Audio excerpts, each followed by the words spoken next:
মহারাজ কৃষ্ণচন্দ্রের দরবারে ছিল গোপাল ভাঁড়, আকবরের দরবারে ছিল বীরবল, তেমনি বাংলার লুথার কিং এর দরবারে আছে কষা জাহেদ।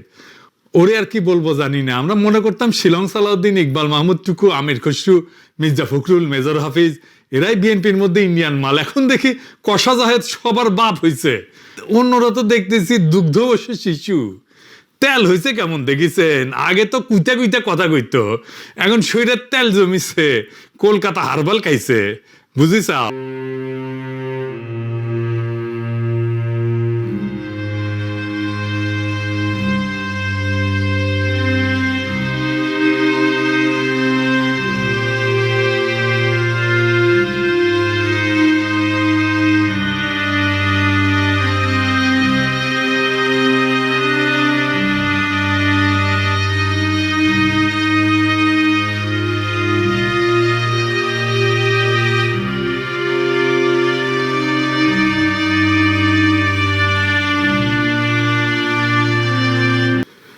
সার্টিফাইড বাটপার শুভেন্দু দাবি করেছে 5,000 মানুষকে বাংলাদেশে পুশব্যাক করা হয়েছে।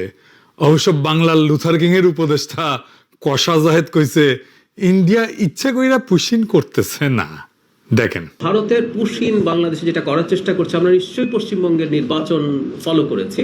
সেখানে নির্বাচনে একটা ইস্যু ছিল, এটা তাদের একটা অভ্যন্তরীণ রাজনৈতিক ব্যাপার, যেটার খানিকটা চাপ আমাদের উপরে আসছে। আমি এইভাবে মনে করি না যে বাংলাদেশের সাথে কোনো একটা টেনশন তৈরির জন্য ভারতীয় সরকার এটা করছে। সেজন্য আমি মনে করি যে সংকটটা প্রাইমারিলি দেখা যাচ্ছে, এটার একটা সমাধান দ্রুত হবে। এটা কোনোভাবেই তাদের কোনো ইন্টেনশনালি বাংলাদেশের সাথে সম্পর্ক বা বাংলাদেশকে চাপে রাখতে চাইছেন, এরকম আমি মনে করি। মহারাজ কৃষ্ণচন্দ্রের দরবারে ছিল গোপাল ভাঁড়, আকবরের দরবারে ছিল বীরবল, তেমনি বাংলার লুথার কিং এর দরবারে আছে কষা জাহেদ।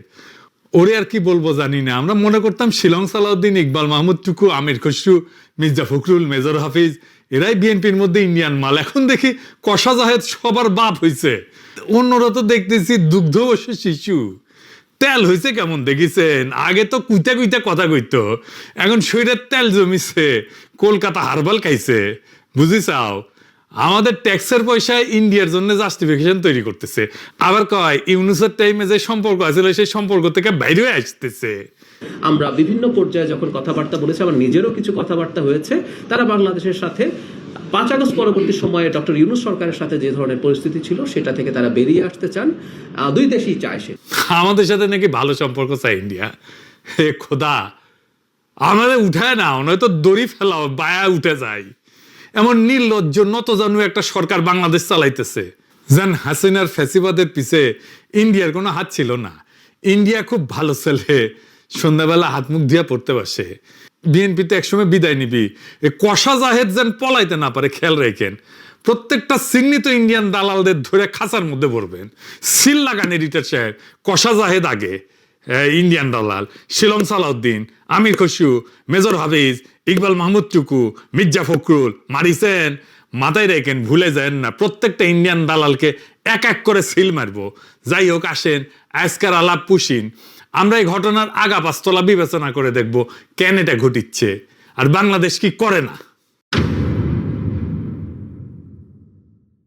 দেখেন, কাঁটাতারের উপরে একদল মানুষ, মেয়ে আছে, পুরুষ আছে, কোলে বাচ্চা আছে, তারা বাংলায় কথা বলে। তাদের পকেটে ভোটার কার্ড আছে, আধার কার্ড আছে, প্যান কার্ড আছে, তবু তাদের ধৈর্য আয় না। রাতের অন্ধকারে সীমান্তে দাঁড় করায় দেওয়া হয়েছে, বলা হয়েছে তোমরা বাংলাদেশি, তোমরা ওই পারে যাও।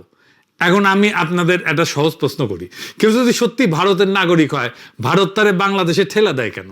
আর কেউ যদি সত্যি বাংলাদেশি হয়, তাহলে কাগজ দিয়া, তালিকা দিয়া ভদ্রভাবে ফেরত পাঠায় না কেন? এই রাতের অন্ধকারে গেট খুলে মানুষ ঠেলা দেওয়া, এটার নাম কি? এটা কি জিনিস? এটা নাম আছে পুশিং বা পুশব্যাক। আর আজকে আমরা দেখবো এটা নতুন কিছু না, এটা পুরানা খেলা। এটা প্রতিবার একই সময় একই ছকে ফিরে ফিরে আসে। চলেন দলিল ধইরা আগাই, কবে কবে এটা হয়। পশ্চিমবঙ্গে নতুন সরকার এসেছে, বিজেপি সরকার। মুখ্যমন্ত্রী বাটপাট শুভেন্দু অধিকারী 7 জুন কলকাতার কাছে নিউ টাউনে দলের এক অনুষ্ঠানে দাঁড়ায় কইল যে প্রায় 4,800 অবৈধ বাংলাদেশিকে তারা ইতিমধ্যে সীমান্তের ওপারে পাঠিয়ে দিচ্ছে। আরো 836 জন হোল্ডিং সেন্টারে আছে, অপেক্ষা করতেছে। সব মিলায় প্রায় 5,000। এই নীতির নাম ওই বাটপাট দিছে ডিটেক্ট, ডিলিট অ্যান্ড ডিপোর্ট। খুঁজে বের করো, মুছে ফেলো, বাইর করে দাও।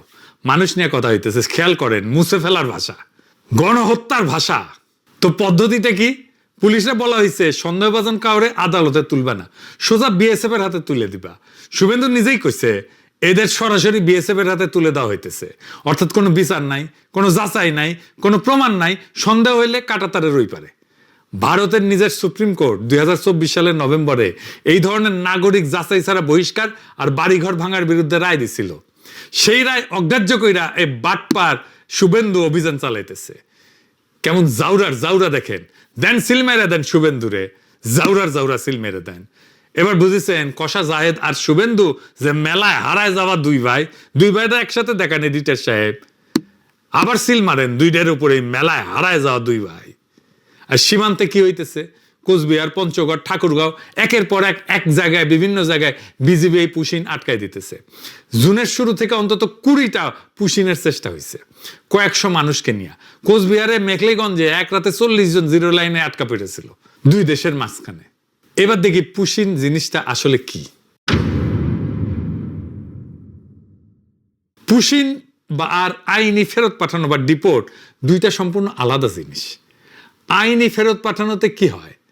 নাম ধাম পরিচয়রা যাচাই হয়, অন্য দেশে আগে জানানো হয়, নির্দিষ্ট চেকপোস্ট দিয়ে হস্তান্তর হয়, দুই দেশ রাজি হয়, এটা একটা স্বীকৃত আন্তর্জাতিক আইন। আর পুশিনের কিছুই হয় না, রাতের আধারে কাটাতারের গেট খুলে মানুষ ঠেলে দেওয়া হয়। আন্তর্জাতিক আইনে এর একটা নাম আছে, কালেকটিভ এক্সপালশন, গণবহিষ্কার। আর এটা বেআইনি। পুশিন আর সীমান্ত হত্যা দুটোই বিচার বহির্ভূত কাজ, দেশীয় এবং আন্তর্জাতিক দুই আইনই ভাঙে।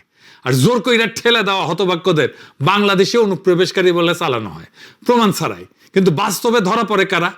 বিজিবির হিসাব অনুযায়ী 2025 সালের মে থেকে 2026 জানুয়ারি পর্যন্ত অন্তত 2303 জনকে পুশিন করা হয়েছে। এর মধ্যে 126 জন ভারতীয় নাগরিক, 38 জন মিয়ানমারের নাগরিক। বুঝলেন তো, যাদের বাংলাদেশে বলে ঠেলে দেওয়া হইতেছে তাদের ভেতরে ভারতের নিজেদের নাগরিক আছে, এমনকি মায়ানমারের মানুষ আছে। এরা পশ্চিমবঙ্গ আর আসামের বাংলাভাষী মুসলিম। এদের একমাত্র অপরাধ তারা বাংলায় কথা বলে। আর কষা জাহেদ বলে ইচ্ছা করে পাঠাইতেছে না ইন্ডিয়া। কিরকম জাউরা দেখে। এটা বলে নতুন না, এটা একটা ইতিহাস, এটা একটা প্যাটার্ন। কেমন ইতিহাস? আপনাদের নিয়ে যাব 2003 সালে সাতগাছি, কোচবিহার, মাথাভাঙ্গা থানা। 2003 সালের ফেব্রুয়ারি 213 জন মানুষকে জিরো লাইনে আটকে রাখা হইল। এরা ছিল মূলত সাপুরে সম্প্রদায়ের মানুষ। এর ভিতরে 80 জন বাচ্চা আর 65 থেকে 68 জন নারী। ভারত বলে এরা বাংলাদেশি, পাঠায় দাও। তখনকার বিডিআর বলে এরা বাংলাদেশি না। দুই পক্ষই নিতে অস্বীকার করে। 6 দিন শীতের খোলা আকাশের নিচে ঠিকমতো খাবার নাই, পানি নাই, পেশাব পায়খানার ব্যবস্থা নাই, চিকিৎসা নাই, বাচ্চারা নিউমোনিয়া আক্রান্ত হইল। তারপরে 6 তারিখ ভোরে মানুষগুলো রহস্যজনকভাবে উধাও হয়ে গেল। কই গেল কেউ জানে না। অ্যামনেস্টি ইন্টারন্যাশনাল এরা কইছিল স্বেচ্ছাচারী গণবহিষ্কার। 2003-এ কেন্দ্রে কারা ক্ষমতায় ছিল? ভারতের অটল বিহারী বাজপেয়ী সরকার, বিজেপি। অর্থাৎ পুশিনের সাথে বিজেপির সম্পর্ক আজকের না, 23 বছরে পুরানো। তাহলে কংগ্রেস কি ধোয়া তুলসী পাতা? না, কংগ্রেসের আমলে পুশিন ঘটিছে সেই 1964 সাল থেকে। একটা আইন আছে, ফরেনার্স ট্রাইব্যুনাল। ফরেনার্স ট্রাইব্যুনালটা কি? নামটা শুনলে মনে হয় আদালতের মতো একটা ট্রাইব্যুনাল টাইপের ব্যাপার। না, এটা পুরাপুরি আদালত না, এটা একটা আধা বিচারিক সংস্থা। ইংরেজিতে এটা কয় কোয়াসি জুডিশিয়াল বডি। মূলত আসামে চলে। কাজ একটাই, ঠিক করা কে ভারতীয় আর কে বিদেশি। এর জন্ম 1946 সালের পুরানো ফরেনার্স অ্যাক্ট থেকে। আর 1964 সালের সরকারি আদেশে এই ট্রাইব্যুনালটা একটা আইনি রূপ পায়। অর্থাৎ এইটা ব্রিটিশ আমলের আইনের গর্ভে জন্মানো একটা যন্ত্র। এখন আসল মায়ের পাশটা শোনেন, কারণ এইখানে গোটা খেলাটা আছে। সাধারণ আদালতের নিয়ম কি? যে অভিযোগ করে তারাই প্রমাণ করতে হয়, তাই না? চোর বলতে হইলে আগে চুরি প্রমাণ করতে হয়, তাই না? কিন্তু ফরেনার্স ট্রাইব্যুনালের নিয়মটা উল্টা। এখানে রাষ্ট্র আপনারে বিদেশি প্রমাণ করে না, আপনারে নিজেরে ভারতীয় প্রমাণ করতে হয়। আইনের ভাষায় একে বলে বার্ডেন অফ প্রুফ। এটা আসামির ঘাড়ে। অর্থাৎ আপনি দোষী যতক্ষণ না নির্দোষ আপনি নিজে নিজে প্রমাণ করতে পারেন। কিভাবে কাজটা শুরু হয়? কিভাবে? পুলিশ একটা সন্দেহের রেফারেন্স পাঠায়, কিংবা ভোটার তালিকায় নামের পাশে একটা ডি অক্ষর বসায় দেয়। ডি মানে ডাউটফুল, সন্দেহজনক ভোটার। ব্যাস, কোনো তদন্ত লাগে না, প্রমাণ লাগে না, সন্দেহের ভিত্তিতে একজন মানুষের ট্রাইব্যুনালে টানা হয়, আর তখন তার সারা জীবনের কাগজপত্র জোগাড় করে প্রমাণ করতে হয় সে ভারতীয়। ভাবেন একবার, আপনার বাবার জন্মের কাগজ, দাদার জমির দলিল, গরিব অশিক্ষিত একজন বাঙালি মুসলিম কৃষক বা শ্রমিক এ কাগজ পাবে কই? এটা বানান ভুল থাকলে, এটা তারিখের গরমিল, আর সেটাতে মারাত্মক